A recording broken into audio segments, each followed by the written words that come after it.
देखो मसनूई किल्लत तो हो सकती है, लेकिन ऐसी किल्लत कोई भी नहीं है। जैसे शुगर का इंपोर्ट जैसे 5 लाख टन का अलाउ किया है, मैंने यही कहा है हुकूमत वक्त से भी कि हमारे पास को पूरा है।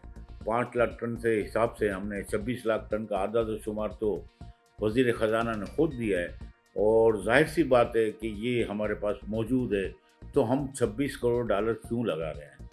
मैं यही सवाल करता हूँ, और मैं यकीन माने कि अगर क्रैक डाउन का आगाज़ हो जाए तो इंशाल्लाह 160 रुपये चीनी भी पहुँच जाएगी रिटेल में।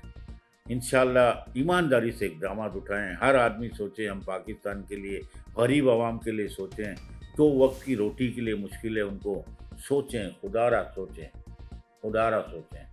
हमको बहुत दुख होता है, हम यही कहते हैं खुदारा खुदारा इस मुल्क के पाकिस्तान पे, गरीबों पे, मिडल लोगों पे। 40% गुर्बत की लकीर के नीचे आ चुके हैं, अब 50% पर तादाद जारी है।